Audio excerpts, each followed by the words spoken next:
Bonjour à tous et bienvenue à l'Institut biblique.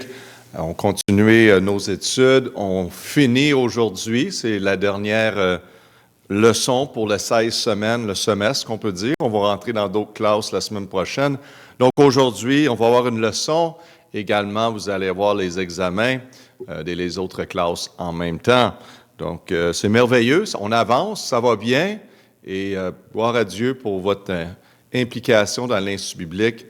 C'est merveilleux de vous voir grandir dans le Seigneur à travers de tout. Donc, n'hésitez pas, si vous avez des questions, demandez les questions à travers la personne qui est responsable à l'Institut, et ça va nous faire plaisir de répondre à des questions que vous avez, et quoi que ce soit.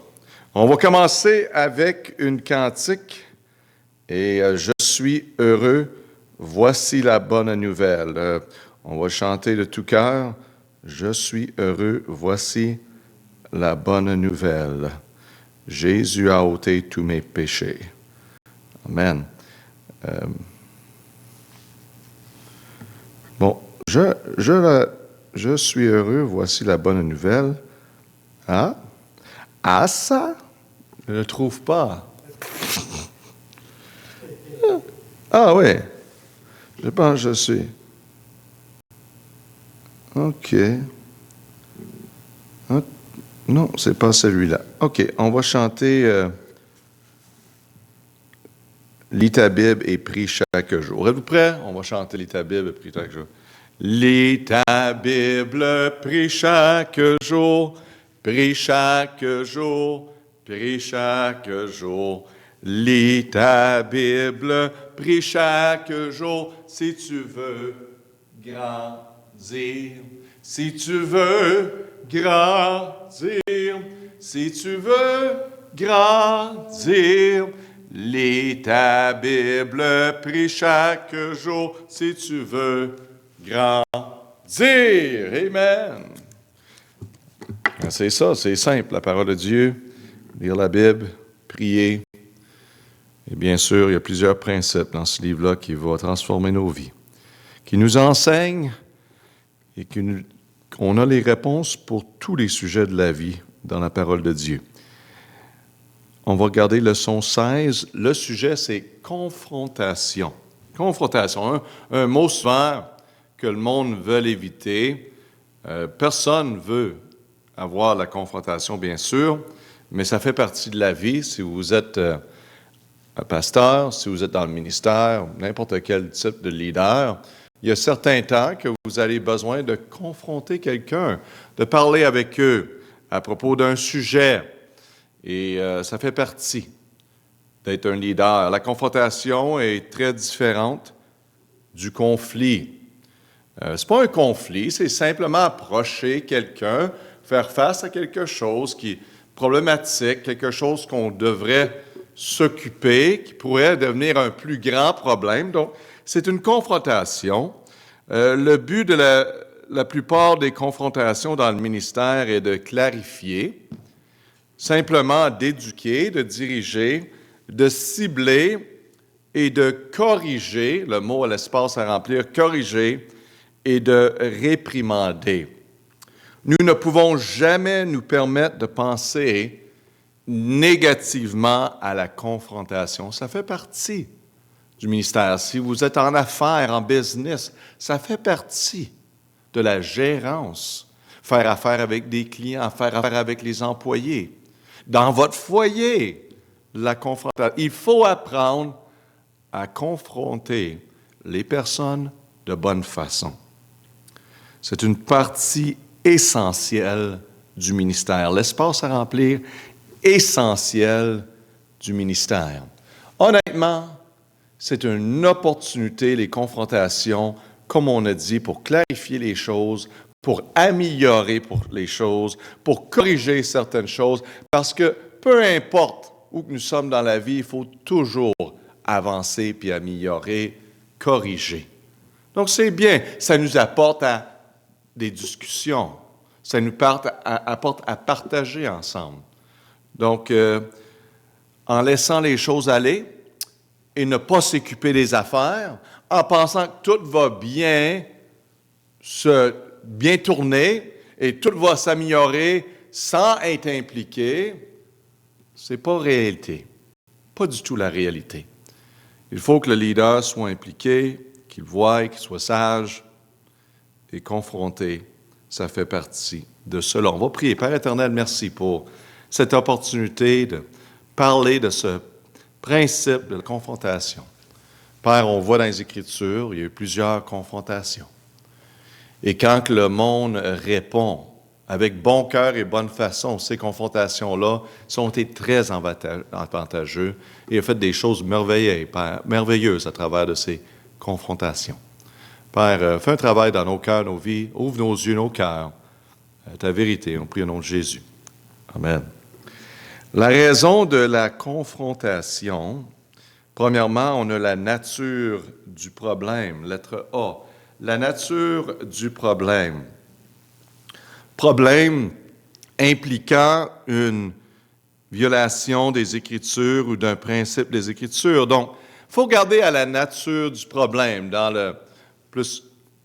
l'atmosphère d'Église, qu'on peut dire, on peut regarder à faire face, confronter une situation parce que c'est vraiment une violation des Écritures ou d'un principe d'Écriture qui va affecter l'Église et autres. Il y a des membres dans l'Église, puis il y a des personnes qui viennent visiter.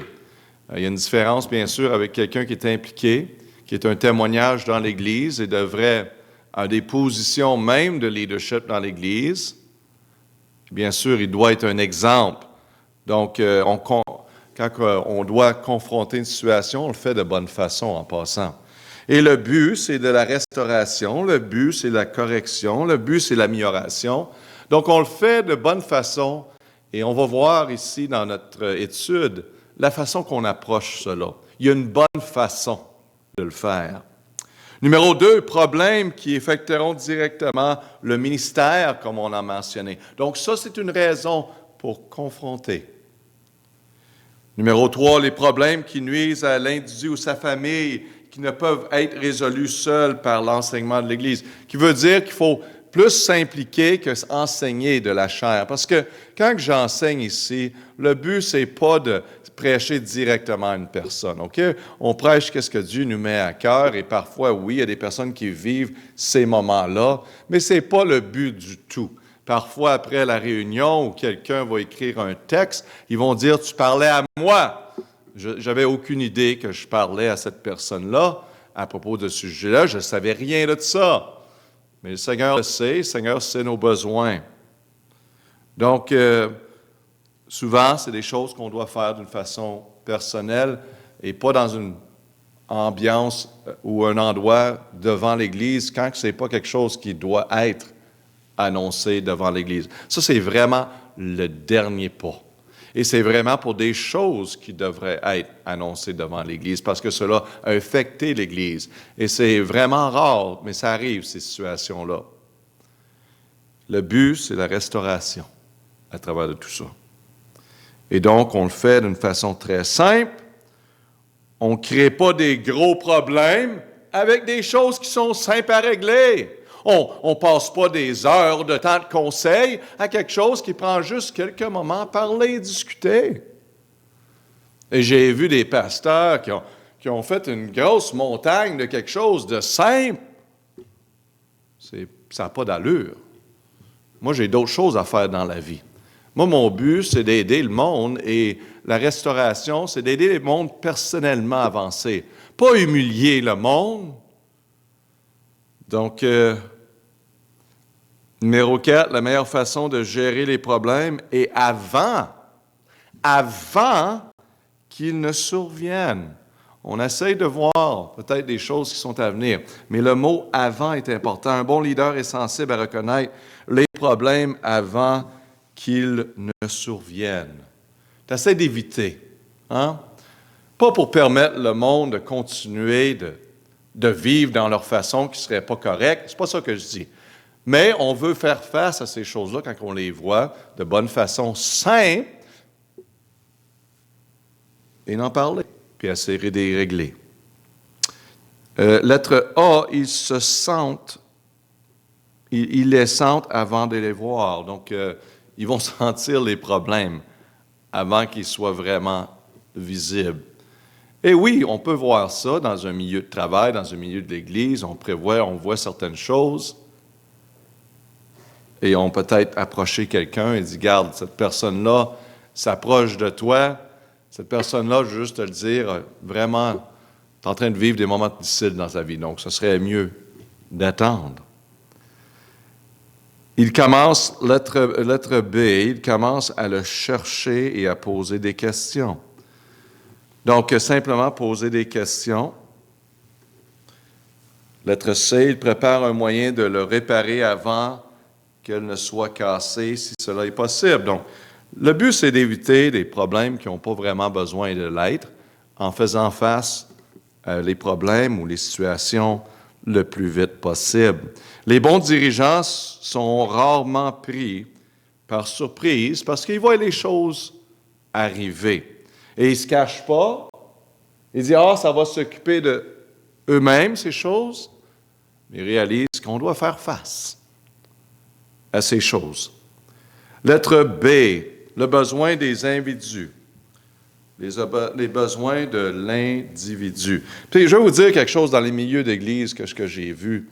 Puis, je vais partager certaines choses qui est important. Mais quand on est marié, puis un homme ou une femme qui devient trop proche d'un autre homme dans l'Église, et ça arrive, puis tu vois que... pour moi, c'est une alerte, là. Hein? N'est-ce pas? C'est pas normal, là. Et donc, ça, c'est des choses qu'il faut faire face, puis que sinon, ça va continuer. Puis imaginez-vous dans un milieu d'Église, quand les partenaires, les divorces se passent, puis une autre personne, telle personne, ça ne marche plus, là, OK? Ça ne marche plus. Il faut confronter des choses qui sont évidentes. Même les jeunesses, et aussi qui ont besoin de respecter leurs parents, également, leur relation doit honorer le Seigneur. Donc, il faut établir des bornes et pas juste tourner la tête à travers de ça. C'est plus qu'une place de simplement que le monde vienne et se lève les mains, vienne chanter. Mais notre vie doit démontrer que nous sommes des chrétiens par nos actions. Il n'y a pas de perfection, c'est pas ça qu'on parle, mais des choses qui deviennent évidentes devant tout le monde. La façon que le monde se comporte dans l'Église, et même à l'extérieur de l'Église, qui est complètement le contraire, ça ne marche pas. Surtout qui sont membres, qui sont impliqués, qui ont des positions de leadership dans l'Église. Le bon dirigeant garde ses yeux sur ces choses. Donc, le besoin des individus, le besoin de l'individu. Comment puis-je aider au mieux cette personne? Et c'est ça que le leader va faire. Comment que je peux aider cette personne? Il y a un besoin ici. Quelle est la meilleure méthode d'approche vers cette personne? Et pas parce que vous voyez un problème que c'est le temps immédiatement de régler le problème. Vous comprenez? J'ai vu des vidéos, des fois, il y a des pasteurs qui vont corriger quelqu'un qui n'est pas venu à l'église devant tout le monde. « Hey! Je viens de rentrer, finalement! » Imaginez-vous, penses-tu que le gars va revenir à l'église? Moi, je n'irais pas. Pasteur, tu n'irais pas? Exactement. Moi, je n'aurais pas une place qu'un gars qui va me coller directement devant tout le monde parce que j'ai manqué. Il ne sait pas qu'est-ce qui était arrivé. Si je m'ai blessé, la semaine passée, il ne sait pas. Il ne sait pas. Peut-être que j'étais malade. Il a répondu, le pasteur, il a dit, je t'aime, c'est pour ça que je te corrige. Non, ça, c'est un manque de discernement. Puis il y a des temps pour parler des personnes. Moi, je laisse le monde grandir, OK? Parce que moi aussi, j'ai l'opportunité. Et le Seigneur nous permet de grandir, n'est-ce pas? Imaginez-vous si le Seigneur serait là, poc, à chaque fois qu'on fait une erreur. Poc, poc, on ne serait plus ici. Le Seigneur est patient. Soyons patients. On n'essaie pas de se tourner la tête. Oui, on fait face à des choses, confronte les choses qu'on doit confronter. On le fait avec sagesse, bonne façon. Numéro 3, quel est le meilleur moment et le meilleur lieu de confrontation pour en parler? Numéro 4, confronter avec le meilleur intérêt des individus à l'esprit. Comme j'ai dit, on pense à la personne. Et on pense aussi comment on aimerait ça si on serait dans la même situation, comment quelqu'un nous approcherait. Et on le fait de la même façon. Avec douceur, comme Jésus dit, et humilité. Là, tu diras, quelle est votre responsabilité concernant le problème? Quelle est votre responsabilité? Est-ce que vous, comme leader, êtes en partie responsable pour cela? Partagez-vous une partie de la responsabilité en tant que leader? C'est bien beau d'approcher d'autres personnes qui sont peut-être en dessous de nous et travaillent pour nous, sont à l'Église, et on est dans la position de leadership. Puis, tu sais, en partie, on est responsable parce qu'on n'a pas bien communiqué et on n'a pas vraiment, on a mis ça de côté trop longtemps, on ne s'en a pas occupé quand on aurait dû. Et pas parce que vous êtes un leader que vous essayez d'excuser toujours vos erreurs. Vous dites, oui, j'aurais dû, j'aurais pu, je m'excuse. Est-ce que cela, ça devrait se dire, c'est une faiblesse ou c'est une force d'un leader? Je vais vous dire que vous allez avoir plus d'influence si vous êtes capable d'être humain avec les personnes, de dire, tu as raison, je vois cette partie-là, j'aurais pu. Mais non, la façon naturelle du leader, tu aurais dû faire ça, tu aurais pu faire ça. Le leader doit prendre la responsabilité quand c'est à lui de prendre la responsabilité. Et l'humilité va beaucoup plus loin, je vais vous dire. Avez-vous été correctement formé et instruit? Vous prenez quelqu'un dans une position de leadership, vous êtes leader, les personnes qui sont là pour vous assister et aider, est-ce que vous avez pris le temps de les former correctement? L'immaturité, là, dans des positions de leadership, cause des problèmes. Soyez certain, quand quelqu'un est responsable, que vous faites le suivi, que vous gardez un peu les yeux au-dessus de cela, afin que, oui, il y ait ce même cœur-là, et qu'ils font les choses de la même façon.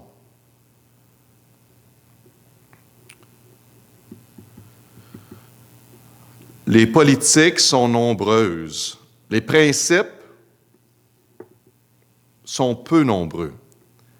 Les politiques vont changer, mais les principes ne le font jamais. Vous savez, vous pouvez changer des principes, vous pouvez changer la politique des choses, comment vous faites les choses. Il y a des choses que c'est pas vraiment biblique, OK? C'est pas écrit sur une roche, et c'est comme ça qu'on doit le faire. Mais les principes qui sont bibliques, qui ont été écrits, ceux-là, on se tient debout pour, OK? Donc, il y a des choses qui ne sont pas assez importantes. Vraiment, là. Des fois, c'est simplement qu'on veut avoir de l'ordre. Et c'est bien. Mais faites attention de faire une doctrine de quelque chose qui est simplement une politique. Parce que ça ne l'est pas. Lettre C, la nécessité du ministère. La nécessité, du ministère. Quel rôle joue le témoignage du ministère? Donc, il faut regarder l'impact de la confrontation au ministère. Quel rôle joue le témoignage du ministère là-dedans? Comment ça va affecter le ministère si on ne s'occupe pas de cela? Quel rôle jouent les préférences personnelles? Quel rôle jouent les préférences personnelles? Numéro 3, la nécessité de la confrontation peut-elle clairement perçue par la personne confrontée? Donc, c'est des questions à se poser. J'ai été dans différents milieux. Comme exemple, il y a des milieux dans l'Église qu'il y en a qui sont venus à l'Église, ici, ou à l'autre Église que j'étais, puis ils ne sont pas mariés. OK? Ils ne sont pas mariés. Donc, regarde, ils ne sont pas membres de l'Église, OK? Puis j'ai entendu quelqu'un d'une autre Église dire « ils les laissent venir à l'Église. » Absolument, je vais les laisser venir à l'Église, puis je vais prêcher. Mais je ne change pas mon message à cause qu'ils sont là.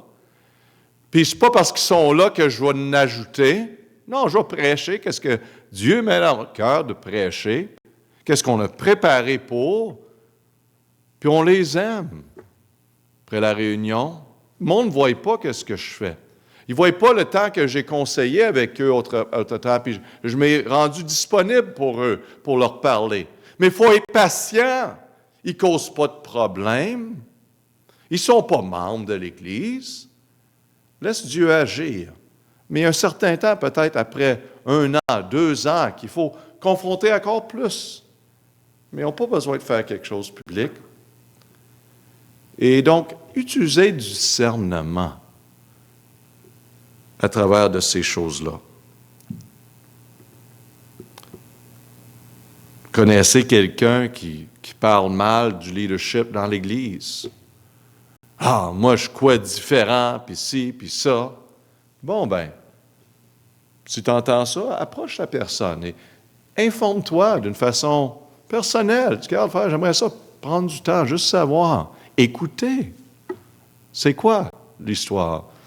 Souvent, c'est des petites choses qui sont devenues très grandes, parce que c'est des choses parfois qui sont même pas vraies, qui ont été pensées.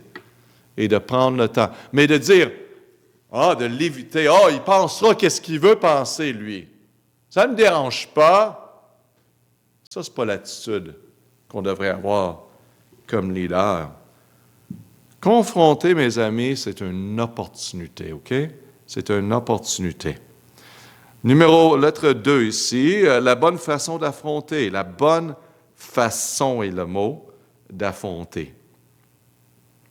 Il y a une mauvaise façon d'affronter les gens. Si vous n'apprenez pas la bonne façon d'affronter, vous pouvez facilement perdre des personnes avec lesquelles que vous avez travaillé, que vous avez prié pour, vous avez investi beaucoup de votre vie pour. Et c'est triste, cela, parce qu'on ne veut pas. C'est pas dire que toutes les personnes qui ne viennent pas à l'Église, qui quittent l'Église, que c'est notre problème. C'est sûr qu'on veut faire attention à la façon qu'on fait face à les confrontations et faire le mieux possible. Mais regarde, on ne peut pas contrôler qu'est-ce que le monde décide de faire. Lettre A, les choses qu'on doit faire, c'est prier pour la confrontation. Avant de faire face, demandez Seigneur pour la sagesse. Recherchez le conseil de Dieu dans la prière. Tu sais, il y a du monde qui vont vous approcher dans l'Église, puis ils ont des bonnes idées. Puis c'est bien, je les remercie, mais tu sais, ils savent des fois pas tout ce qui se passe. Ils ne savent pas déjà l'investissement peut-être pour une personne. Et je ne partage pas le conseil de certaines personnes, à moins que la personne est déjà impliquée et devrait être impliquée. Mais il y a d'autres personnes qui n'ont pas besoin de savoir. Ce n'est pas quelque chose que je vais partager publiquement. Donc, ils ne savent pas. Donc, souvent, ce n'est pas des personnes qui sont vraiment directement impliquées. Je vais les remercier, mais on garde ça d'une façon discrète. Parce qu'on va prier pour la confrontation. Rechercher des versets bibliques, c'est bien. Des passages qui sont dans le texte, bien sûr. Et préparer soigneusement vos mots. Tu sais, ces choses-là, c'est important. Il ne faut pas juste dire « Hey, toi, là, fais ça, c'est ci ». Non, on prend le temps. Parce que chaque vie est importante. Imaginez-vous, quelqu'un dans l'Église, ça fait 1 an qu'ils sont ici dans l'Institut biblique. Regarde, ça va bien. Ils ont eu beaucoup de croissance dans leur vie. Il y a des choses qui ont changé. Puis quelque chose arrive maintenant. Un moment de confrontation. Approchez-le de bonne façon, doucement. Parce que déjà, beaucoup de temps a été investi. Leur vie a déjà changé. Puis vous qui sont de l'autre côté, que vous êtes en train de vivre ces moments-là, recevez l'instruction. Recevez l'instruction. C'est la parole de Dieu. Si quelqu'un vous approche à propos de quelque chose qui n'est pas tout à fait bien, qui veut vous aider, permettez-le de vous aider. C'est pour votre bien, c'est pour votre futur. Lettre B. Avoir la bonne attitude quand on approche quelqu'un pour les affronter. La bonne attitude. Hein? Il y en a qui approchent le monde avec une attitude. Hein, toi, là? Pourquoi tu n'es pas ici? Qu'est-ce que tu fais là, toi? Qu'est-ce que... Ça, c'est en Beauceron. Je ne sais pas si vous comprenez ce que je dis. C'est pas correct, là! Tu es fou! La bonne attitude, le problème est aussi grand que tu l'as fait. En voulant dire que gardez les problèmes, les situations, confrontations le plus simple possible. sans parler pour 1 heure de temps sur quelque chose qui est simple et donner un message complet, d'approcher quelqu'un qui semble avoir pris une décision, faire quelque chose, où il a dit quelque chose, où tu vois quelque chose qui est en train de se passer qui n'est pas idéal, dire « Hey, mon ami, frère, je veux juste te dire. » Bon. De toute façon, je pense à toi, je t'aime, pas pour te détruire, juste pour t'aider. Je vois ceci. Moi, je remercie le Seigneur dans ma vie, les personnes qui sont venues pour intervenir, qui ont vu des choses que même moi, je n'avais pas vraiment vues. Et parfois, il y a des commentaires qui ont été dits par des personnes leaders qu'il y en avait des bons, puis il y en avait certains qui ne s'appliquaient pas. C'était leur perception de quelque chose qui n'était même pas là. J'avais quelqu'un qui m'avait approché au sujet de la femme qu'il pensait que je devrais marier, frère Berti. Hein? On ne croit pas à les mariages arrangés, mais j'étais dans un milieu d'une grande église, et je n'étais pas marié, j'avais 25 ans, célibataire, et j'attendais pour la personne. Quelqu'un, il dit, d'une personne de leadership, il dit, moi, je pense, parce que j'étais impliqué beaucoup dans le ministère, puis j'avais des fois des hommes et des femmes, je te dirais, que je travaillais avec, puis on était dans un bon milieu, une belle atmosphère quand même, mais je m'entendais bien avec ce monde-là. Donc, une personne a perçu que cette jeune fille, dans le temps, devrait être mariée avec moi. Mais j'ai dit, garde, là, c'est bien gentil de ta part, mais j'ai aucun désir d'être avec cette personne-là. À moins que Dieu change mon cœur, tu sais. J'apprécie tes commentaires, mais c'est ça. Bien sûr, Jennifer est venue, mon épouse, plus tard, et quand je l'ai rencontrée, c'était évident que c'était elle parce que j'attendais pour le bon moment. Donc, écoutez, prenez qu'est-ce qui vraiment s'applique et va vous aider, et certaines choses peut-être. Mais ça ne veut pas dire qu'ils n'ont pas 100% raison dans tout, qu'on laisse tout ça de côté. Non, c'est correct. Prenez qu'est-ce qui est bien à prendre. Numéro 2, approchez le sujet de manière positive comme leader. Hein? Hey, c'est tellement plaisant. Hey, j'apprécie qu'est-ce que tu fais. Averti ici à l'Église. Amen. Ton implication, tu es toujours ici. Mais mon frère, peux-tu limiter ton Tim Horton de temps en temps? Mon frère, Tim Horton, c'est le café. Surtout l'americano. S'il vous plaît, retourne au café régulier. OK. Vous ne comprenez pas tout ce qui se passe en ce moment? Averti pourra l'expliquer. Amen. Bon, c'était une confrontation, puis je l'ai faite publiquement. Ça, c'était pas correct.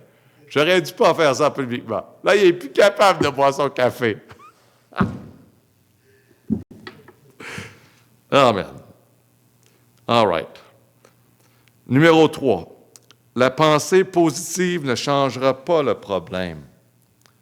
Même si on approche ça de bonne façon, de bonne attitude, ça ne veut pas dire que ça va changer le problème. Mais elle changera certainement votre façon de le voir. Et ça, c'est important. Parce que on veut vraiment rapprocher une relation. On veut aider une situation. Notre ennemi n'est pas la personne, vous comprenez? Votre ennemi n'est pas. Votre défi comme leader, c'est de rapprocher. Comment je peux trouver une solution, aider cette personne-là à les rapprocher vers Dieu, à les rapprocher vers leur épouse, leur conjoint, leur conjointe. Donc, bonne attitude, prier, et numéro 3, lettre C, avoir la bonne action. Avoir la bonne action. Identifier clairement le problème et ses effets. Traiter uniquement le problème. Ça, c'est bien, numéro 2. Traiter uniquement le problème. N'attaquez pas la personne et n'abordez pas ses motivations ou d'autres domaines qui ne sont pas pertinents. En voulant dire, faites face à la situation, OK? Ce n'est pas nos enfants, c'est des personnes qui viennent à l'Église, c'est des personnes qu'on connaît au travail. On ne veut pas les traiter comme enfants, puis commencer à juger la motivation, puis On peut tous tomber dans cette histoire-là, d'aller un peu trop loin, je te dirais. Et il faut reconnaître cela. Mais traiter uniquement le problème. Bon, voici le problème et on va s'en occuper. On va y faire face. Numéro 3, décrivez un plan d'action clair. Donc, si vous avez une situation que vous confrontez, quelque chose qui n'était pas tout à fait correct ou bien, et c'est réglé, c'est bon d'avoir des bornes, en voulant dire établir certaines choses qui sont claires. Quelles sont les expectations? Afin que cette personne-là puisse mieux comprendre aussi, qu'on devrait être clair avec un plan d'action. Si c'est à l'Institut biblique, avec les étudiants qui habitent là, à l'internat, simplement leur dire, regarde, ça ne marche pas. Ça ne fonctionne pas. On ne peut pas faire ça. Voici les raisons. Et voici qu'est-ce qu'on peut faire. Qu'est-ce qu'on ne peut pas faire. Mes amis, on a besoin des bornes. On a tous besoin des bornes. On a déjà des bornes établies. Dans les milieux, peu importe où nous sommes, il faut vivre par les bornes, les principes. Sinon, ça va être une personne à sa façon ici, c'est une personne à... Ça va être le désordre. Les personnes qui ne suivront pas les instructions pour la tâche devront constamment être confrontées. La réponse à ce dilemme est simple. Ne les utilisez pas. Donc, là, on parle dans un milieu de travail, milieu d'église, des personnes qu'on ne peut approcher, qui ne suivent pas les instructions. On ne peut pas les utiliser. Ils ne peuvent pas rester dans cette fonction-là s'ils continuent dans des choses qui sont contre les Écritures. Et c'est à ce point-là qu'il faut aller à les prochaines étapes que l'Église doit faire, approcher cette personne-là avec plus qu'une personne. Et encore, le but, c'est la restauration. Et aider cette personne. La plupart des gens qui veulent servir le Seigneur ont hâte d'apprendre la bonne manière de faire les choses. S'ils sont approchés de la bonne manière, ils ne seront pas offensés. Votre responsabilité est de vous assurer que vous approchez avec un bon esprit, avec un désir sincère de voir, apprendre et grandir. Dans Psaume 119, 165, la Bible dit, il y a une grande paix pour ceux qui aiment ta loi, et rien ne peut les renverser. Rien ne peut les offenser.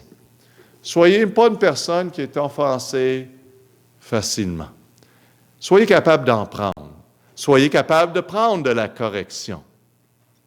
Et même, comme jeune homme, jeune fille, vous avez des leaders que vous savez qui ont bonne intention, soyez ouverts. Hey, tu vois quelque chose dans ma vie que tu vois que je fais qui n'est pas correct. Moi, je veux l'instruction. Tu peux me le dire. Je te donne la liberté de me le dire. Parce que je veux vraiment pas être aveugle à certaines choses dans ma vie. Ça, c'est de la maturité, mes amis spirituels. On devrait être capable de s'approcher et se parler, peu importe.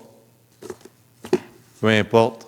Mon frère averti, tu peux m'approcher après, si tu veux, avec mes commentaires de Tim Horton. Amen. Que le Seigneur vous bénisse. On a beaucoup de plaisir à le servir et c'est merveilleux de voir qu'est-ce que le Seigneur fait. Donc, allez-y de tout cœur à l'examen. Si vous avez des questions, la personne qui dirige là va vous aider. On va prier, Père éternel. Merci pour cette opportunité de parler de confrontation. Merci, Père, pour les confrontations dans ma vie qui me font qui je suis aujourd'hui.